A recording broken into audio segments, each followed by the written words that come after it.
guys. Welcome to another episode of the High Ticket Coaching and Consultant Strategy and Growth Show.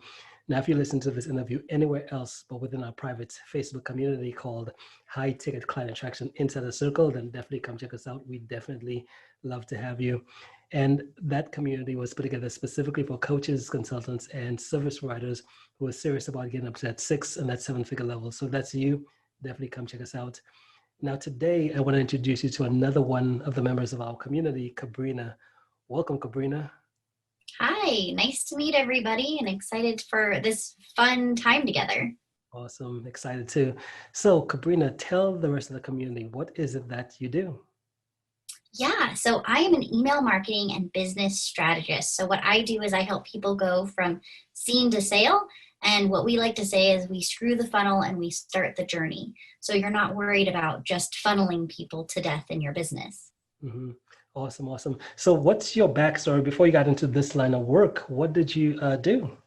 Yeah, so like most entrepreneurs, I was a little bit all over the place when I first started. I actually never thought that I would be an entrepreneur in the first place. My goal was to be the first female and youngest CEO of Disney. So there's still time. There hasn't been a woman yet, and I'm still the youngest. So, but prior to this, I actually was a photographer when my first child was born, and then was teaching American Sign Language and thought that I was going to become an interpreter and have a background in marketing. And then my second was born, and they started running around, and I couldn't take them to classrooms anymore. So what I ended up doing is looking for any kind of job that said remote, and ended up getting into a tech company that specialized in email marketing. And then as I started talking with people and doing their support, I was giving them little tips and tricks from the marketing perspective.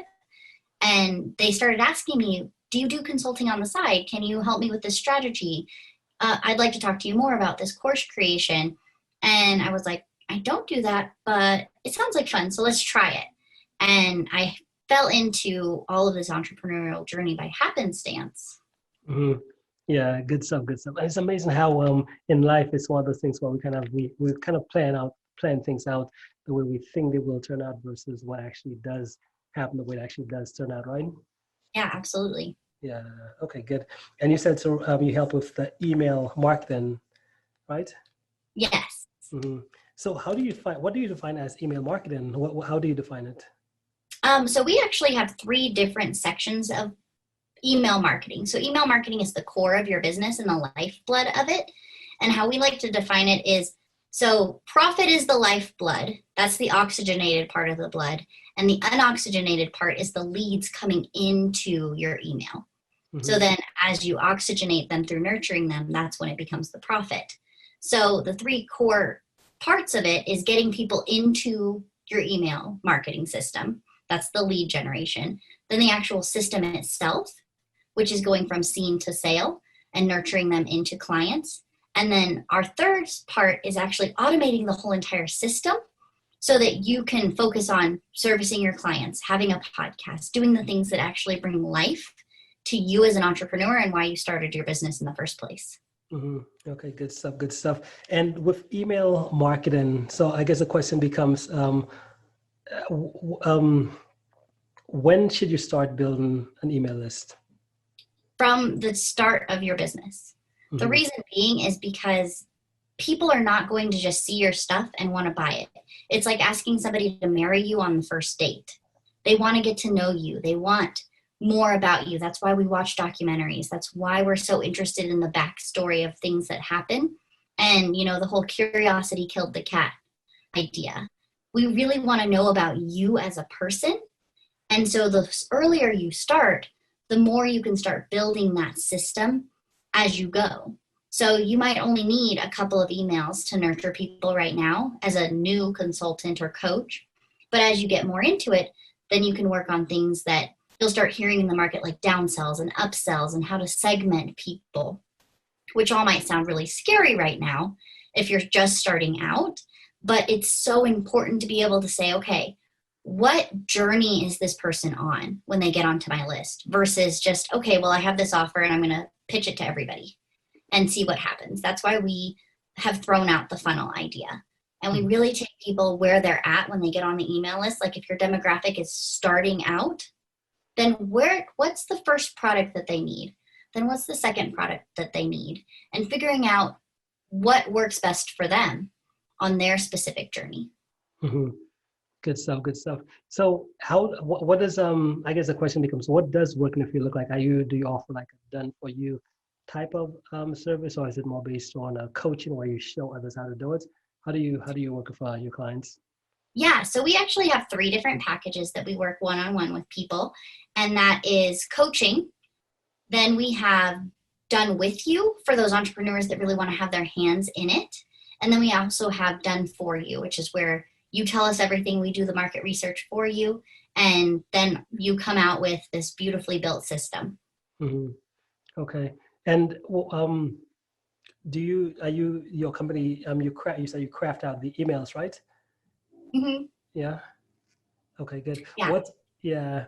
Now, how often should someone be nurturing the email list? Is there any type of a preference you've seen? Yeah, so you have to be sending an email to your list at least once a month. The Mm-hmm. reason is because the bots that crawl these emails they basically forget who you are through your IP address every month. They clean themselves out. So if you're not sending consistently, Mm-hmm. you're going to be ending up in spam. Mm-hmm. Ideally, we want people to be sending at least every other week, if not weekly. The Mm-hmm. key to this is, and why people fight against sending an email weekly, is because they tend to send what people would consider spam. Salesy emails, only sending emails when they are trying to promote something instead of sending value and giving people that friend to friend.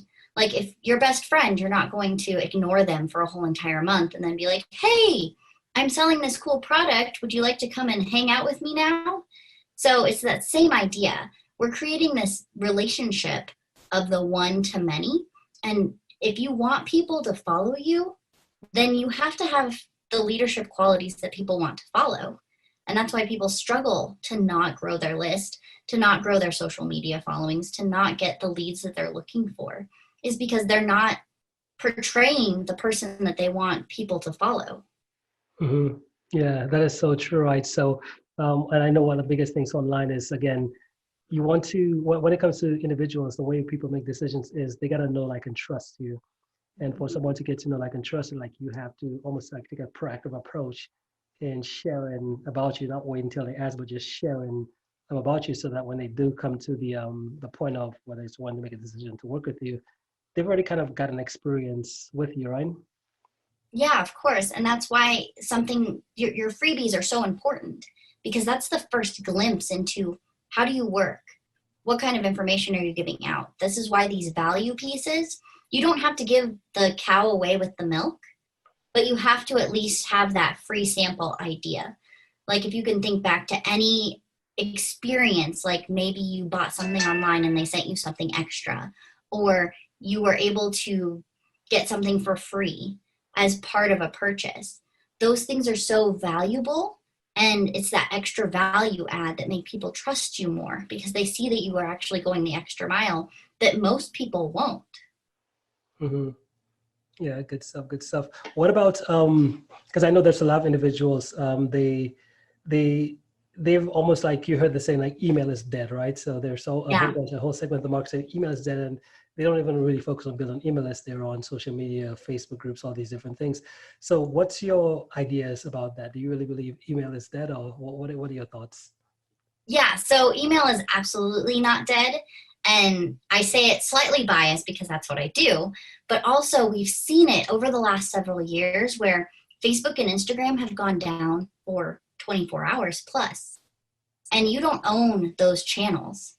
So, what happens if, we never thought that we'd be in a pandemic like we are right now?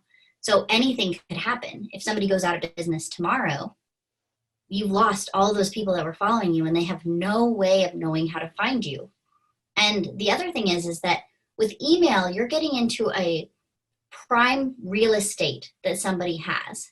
They're going to get a ding on their phone. They're going to have it there. So as long as you know how to send at the right time and what to send, it's going to be a lot easier for you to be seen in the emails. The second thing is the algorithm. You never know if you're getting seen or not.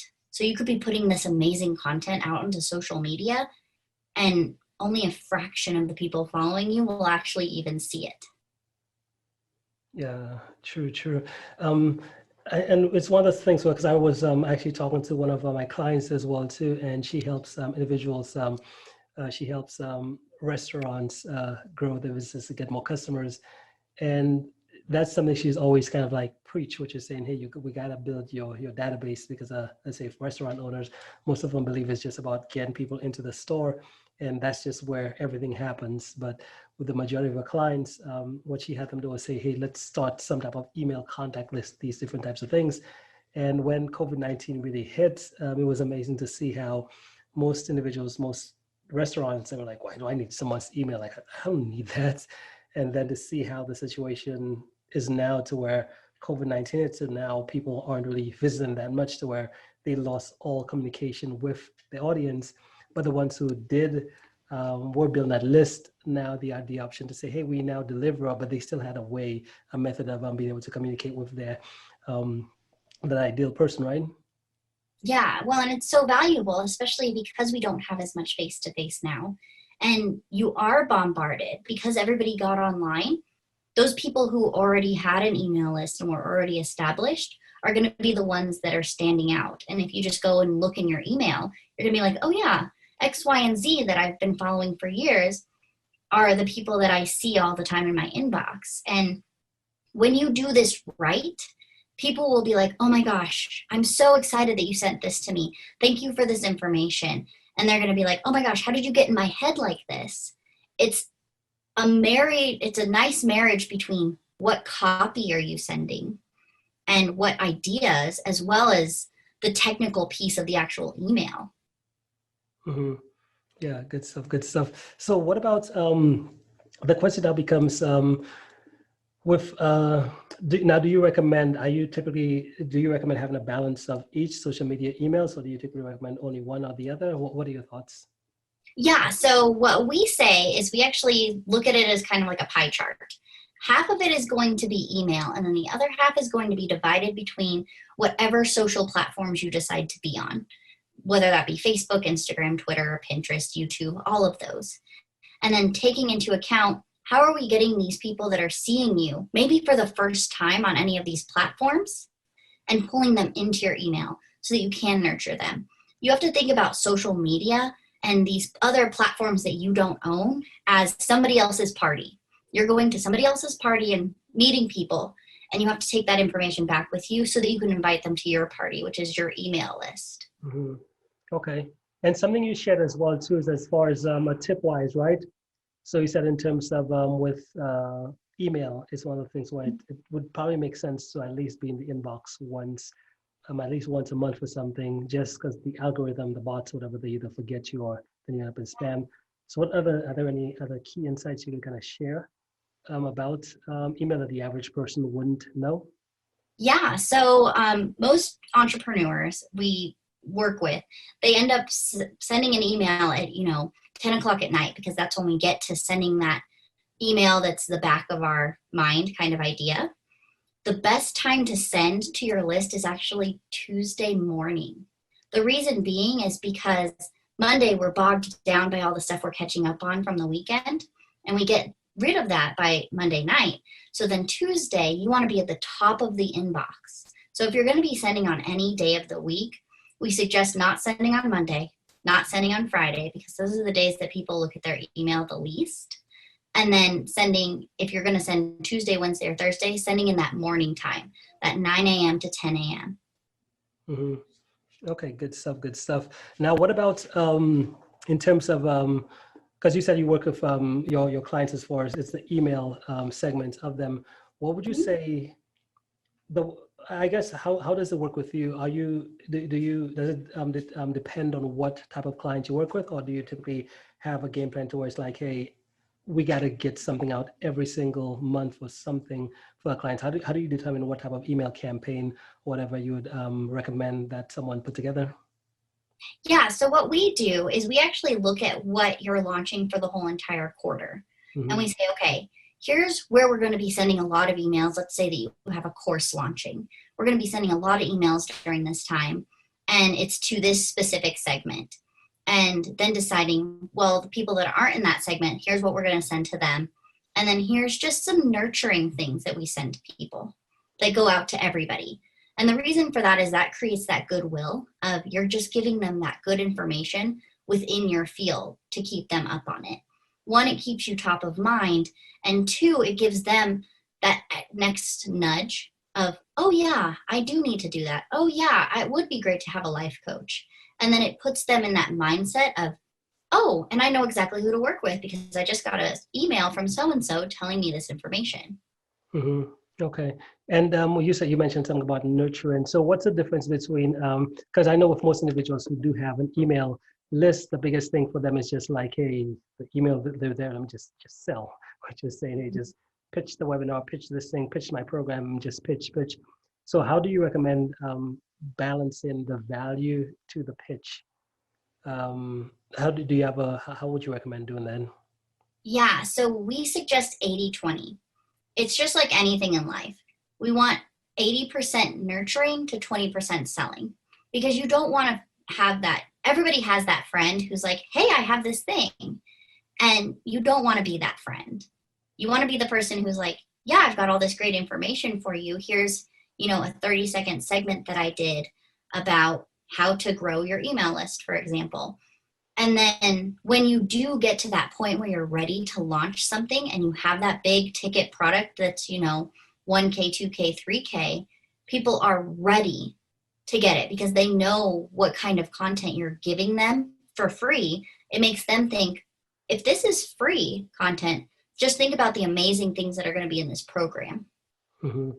Yeah, and that's the best type of marketing, right? So giving away so much value right up front that the question becomes, man, if this is free, what else? Like, I wonder what the paid stuff is like, right? Yeah, well, and you have to remember that it seems overwhelming because you're like, oh my gosh, I have to create all this content. But if you think about it big picture, if you're only sending one value email a month, that means that you're just giving 12 different tidbits of information. And even in this conversation, we've had 3 or 4 that if I was only sending 12 out a month, I could easily send those 3 for the first quarter of a year. And you're not really giving away as much as people think. And that's the struggle that we see entrepreneurs have, is that they try and give away so much when they go into this model that then they don't have anything for their course. And they're like, oh, well, forget this. I'm just not going to do email marketing. Mm-hmm. And so you have to find that happy balance between people don't want a lot of information. They only have the attention span of a goldfish.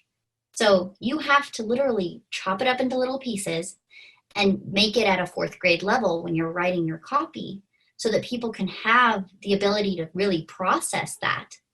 Because the more we make people's brains work, it's getting rid of calories. They're burning calories in their brain by making it think. Our goal is to make it so simple for them that it's a no-brainer for when we do launch something for them to get into it, because we've already given them little tidbit before we've given them that launch. Mm-hmm. Yeah, good stuff. Yeah, and it's so fascinating as well too, because I know with the whole just the email process, because I've seen it so much that most individuals, they feel like, well, if I'm going to do this email thing, they try to give away so much, and at the end of the day, all it does is just confuse the consumer. Because I know for myself, I'm also on email list, and I love the ones that are really, really short, simple, and to the point. So most individuals will feel like, well, you have to give away all this or create this whole complex thing. It's like, no, just as you call it, like we just salami slice it, right? Just give it one small tidbit, and that could be your value build, right? Yeah, well, and you want to make it actionable. So if you tell me about this big pie in the sky idea that I can't take any action on, I'm not going to see any results from it. The more things that you can tell people what to do, like, here's the 3 top systems that I use that make it easier for me to schedule social, for example. Mm-hmm. Giving somebody that, then that gives them the ability to be like, okay, I'm going to go use this. And then they see those quick wins. So it's that gratification that people are looking for. It's like, that's why we drive through so often, because it's easy, it's simple, it's fast. It gets us what we want without us having to work for it too hard. Yeah. Okay, good. So what's your vision for in terms of the direction that you're headed with your business, your company? What's that vision that you're building that towards? Yeah, so our vision is to help service-based entrepreneurs and small businesses grow. Because what we found over the last several years is that most entrepreneurs get into this and they barely make 10K a year, much less the month that people are pining for. And just to get them that idea of automation so that they're not doing everything and they're not wasting the precious moments that they have with their families, going on vacation, and just having a life outside of business so that they can actually live. And automation is going to be the core of that. And with email driving the sales, it's easy to be like, okay, let's automate the system. Let's get your lead generation going strong. And then you can be out there being the face of your business that you always want to, that piece that we dream about of, I'm just going to be on all these podcasts and be on stage and be the voice of this that we get bogged down with as entrepreneurs. Yeah, yeah. And that's so true because it's one of those places where when you get into business, you really feel like, well, when you really start thinking about business and when you don't have any systems, which is, and I believe the core system you should have in your business is the one that just, again, nurtures and educates, figure out how do you do that as much on autopilot as possible. Because I believe most individuals, what they try to do is they just try to go out and say, as you mentioned, the podcast, trying to be every single place. But when you look at the back end system, like, well, I mean, you're getting exposure, but what's happening with these leads? How are you following up? What's the conversion looking like? And like, well, no, I just got to be here. And it's like they miss out the biggest piece. But I definitely believe in what you do. I believe email, it's one of those places where, because just like there's the automation to where you could write a whole series of emails and have that thing going out autopilot without you ever having to be there. And you could do that for like years upon years, right? Yeah, well, and that's the beauty of it is some of our clients have gotten to the point where they have 2 or 3 courses and we have automated the whole entire system. So a whole year's worth of courses is being launched without them. So they can go on month-long vacations or start a new project or create something new without having to worry about, okay, it's time to launch again. Okay, I need to write that weekly email. All these things that we forget are manual that we just become a part of our daily lives. Yeah, awesome, Kabrina, love it. So if someone wanted to learn more about you, what you do here, and possibly get some help with their email marketing as well, what's the best way for someone to be able to reach out and connect? Yeah, so you can find me at KabrinaBudwell.com, or you can come and join our free Facebook group for daily little tidbits about marketing and email over at Future Fueled Entrepreneur. Awesome, love it, love it. Perfect. And guys, if you listen to this interview, the links Kabrina just mentioned, they will either be above or below this video. So you can click and get connected right to her, whether it's on social media or the Facebook groups as well too. So Kabrina, hey, thank you so much for making the time to be here and sharing what you do with the community. Do you have any final thoughts before we end? Yeah, so I know that a lot of you might be feeling overwhelmed by all of the different things going on and having to start a new thing. But I want to encourage you that a lot of bigger businesses come to us that haven't had an email list for years. So if you're just starting out, even if you have a sustainable business, it's okay to say, okay, let's create the systems on the back end. And it's totally doable and it's totally something that you can do without a whole lot of stress. And it's just going to make your life so much easier. Yeah, awesome. Love it, love it. Well, hey, thanks again for stopping by. Thanks so much for sharing, and we'll talk soon, okay? Okay, perfect. Thank you. You're welcome. Enjoy.